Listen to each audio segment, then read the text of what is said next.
majina naitwa Helena Thomas Kayenze, natokea tawi la Kashishi.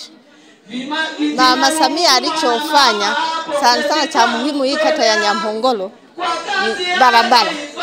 Tulikuwa na shida sana na barabara, lakini barabara sasa hivi liko safi na tunatembea kwa amani na salama, magari yanapitika vizuri. Kingine, stendi yetu ya Nyamhongolo. Stendi yetu ya Nyamhongolo kwa kweli iko vizuri na anaendeleza kujenga. Changamoto yani tulikuwa tunaipitia kwa upande wa barabara.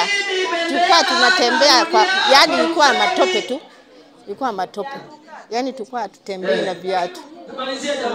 Wakati mwingine tunatembea na ndara, viatu vimeweka kwenye mkoba. Ukifika kule lami ndio unavaa viatu vyako.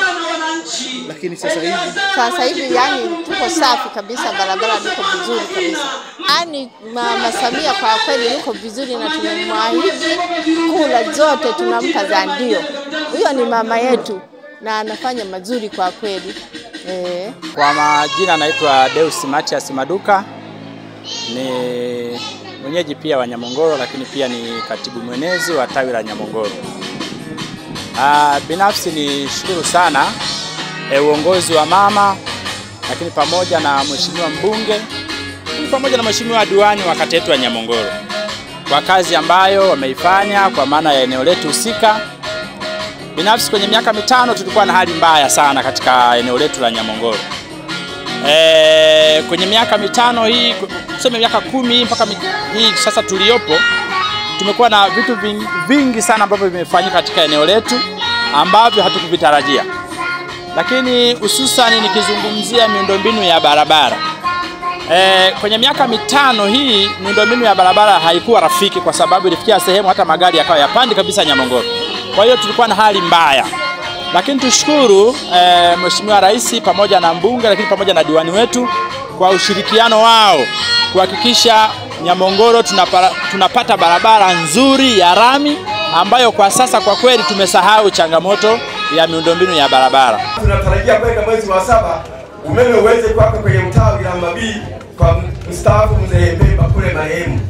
Lakini mtaa wa Mgimele mpaka sasa mnalea, ni bahati nzuri sana kwenye kata yetu mmebarikiwa kupata umeme kwenye mtaa mmoja. Sasa umeme wa kawaida tunao, pamoja na lea tumeipata. Tushukuru Mungu kwamba mapungufu yote kwenye mtaa 12 kwa ajili ya umeme yote vinahitaji. Sasa twende taratibu. Tutakapopata mradi kuanzia labda mwezi wa 7, basi tutaweza kuongezea nguvu zingine ili kazi iweze kuendelea. Wote mtakumbuka Mama Samia wakati anachukua nafasi ya urais. Ameichukua katika mazingira magumu baada ya Dr. John Pombe Magufuli kuondoka. Na ukumbuke kifo kinapokuja wakati mwingine hakina taarifa.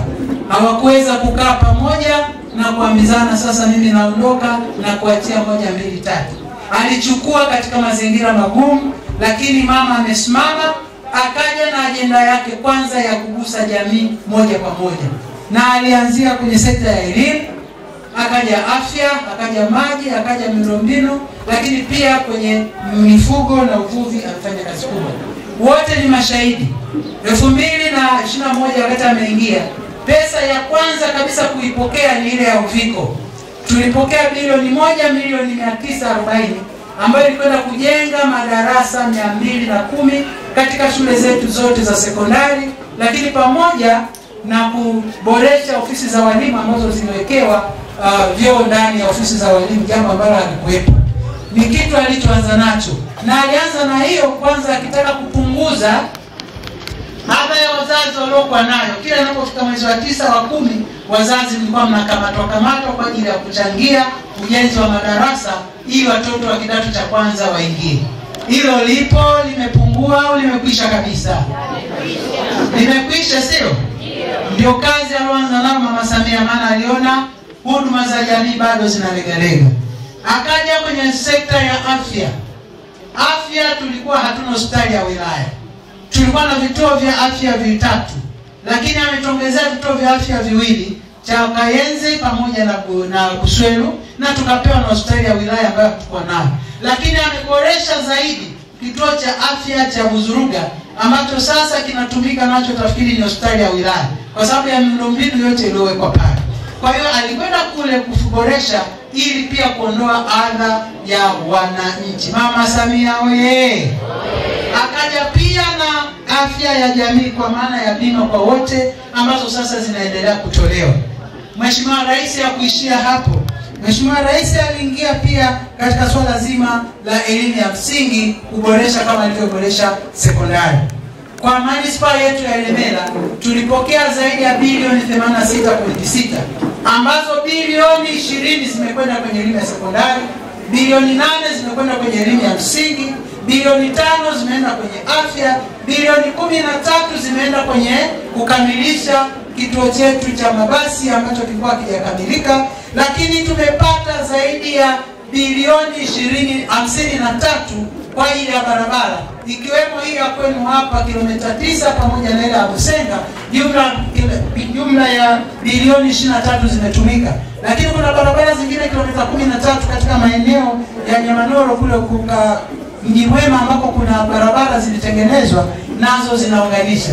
Na kama hiyo haitoshi bado tumeletewa pesa zingine kwa ajili ya kuboresha soko la Ilemela, soko la Buswelu pamoja na soko la Kirumba. Hayo yote yamefanywa na Dr. Samia Suluhu Hassan ili kuwarahisishia wananchi na kuwaondolea adha.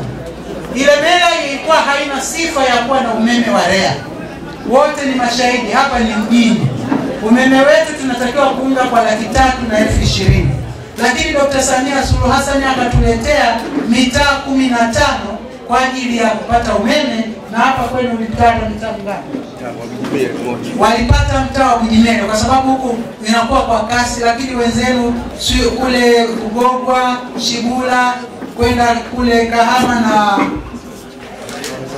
Kayenze na Sangabuye waliweza kupata mitaa. Na bado tena tumeahidiwa mitaa mingine 15 ambayo ilikuwa nje ya ile laini kubwa. Kwa hiyo tuna imani kuna baadhi ya mitaa ambayo haiko kimjini zaidi watakwenda kupata umeme wa REA. Lakini umeme huu ni fadhila ya Mheshimiwa Rais kuanzia awamu ya 5 na awamu ya 6 ameiendeleza. Kwa hiyo tupige makofi kwa Dr. Samia Suluhu Hassan. Usisahau kusubscribe, like na kubonyeza alama ya kengele. Asante.